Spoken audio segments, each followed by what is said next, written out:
Desmond, let me start with you. Ohio State, we all know their expectations are national championship or bust. What did you think of them in their opener last night?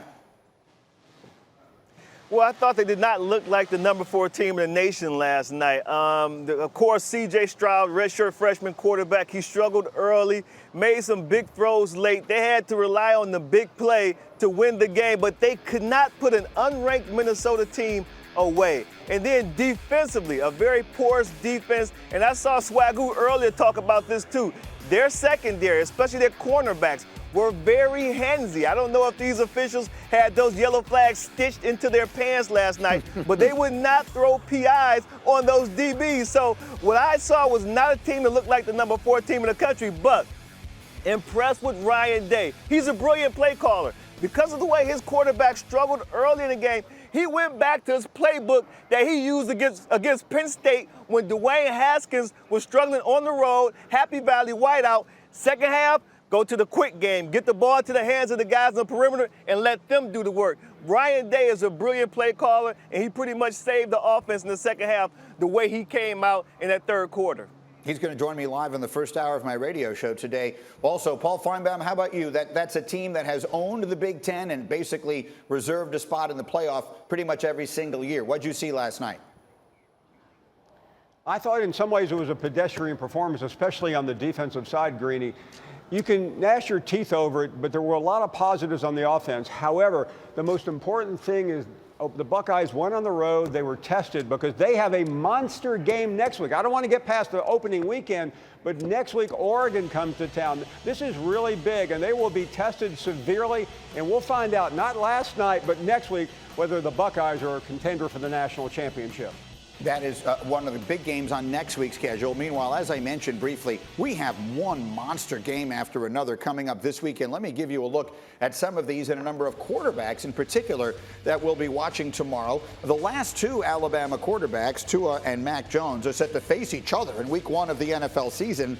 This guy comes in, Bryce Young, as highly touted as any. He will make his first start for the Crimson Tide tomorrow against Miami. Wisconsin transfer Jack Cohn will make his Notre Dame debut against Florida State. That after he missed the entire season last year after injuring his foot in preseason camp. And then there's DJ Uiagalelei taking over as QB1 for Clemson this season. He started 2 games last year when Trevor Lawrence had COVID. He threw for 781 yards. He's a guy most people are talking about being the number 1 pick in the draft, not this coming year, but next when he is eligible. So let's start with his game. Paul, Georgia and Clemson, everything in the world riding on it. FPI tells us it's actually the most impactful game of the season. Which team do you think needs it more? Clemson. And the reason is simple, Greeny. They don't have a great schedule after this game. And certainly if they really look bad, I think it would put them in trouble. Now, as you look at their schedule, where do they get another big win? There's nowhere, but they play NC State. Maybe they'll play North Carolina at the end of the year, which will be ranked. I mean, there's a couple of other games in there that could be a little more impressive. But Georgia has Florida in the middle of the season, and the one thing that could save Georgia if they win, now that's a big if, they get to the SEC championship game across the street from where I am and have a number 1 Alabama. Clemson, though, needs a win. Georgia can survive a loss a little bit easier. What do you think, Desmond? Because, again, our FPI says it's the most impactful game from a playoff standpoint all season long. Which team do you think more desperately needs it?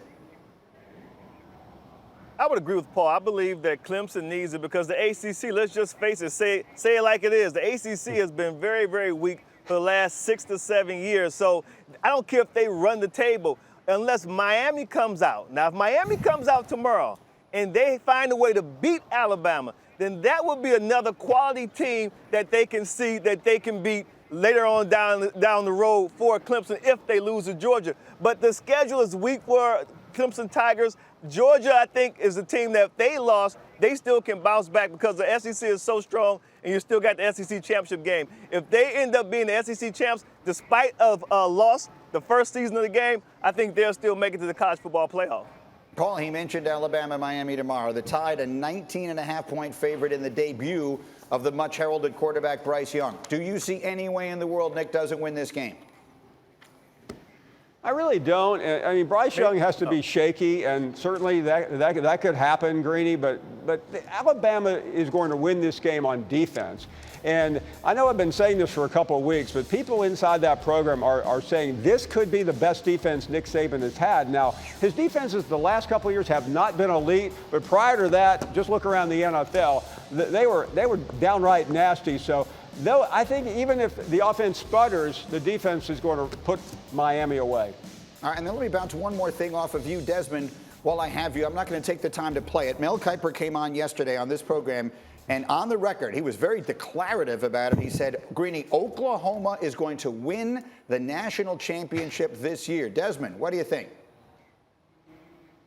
Well, all I have to say is last week we did our preview show, and when Reese Davis goes through the selections, I'm always the first guy to select. And I selected Oklahoma to win the national championship a week ago on game day. So that just tells me that Mel Kiper watches our show. So thanks, Mel. I appreciate the support. I agree with Mr. Kiper. I do think the Sooners are going to win the national championship. Desmond, you know this. Everybody watches your show. No one doesn't get up Saturday morning with game day. And again, they'll be in Charlotte tomorrow. How about you, Mr. Finebaum? I would imagine the callers to your show had a field day with that yesterday with Mel Kiper saying Oklahoma wins the national title. Yeah, but Greeny, our callers consider Oklahoma part of the family now, so we're not that upset.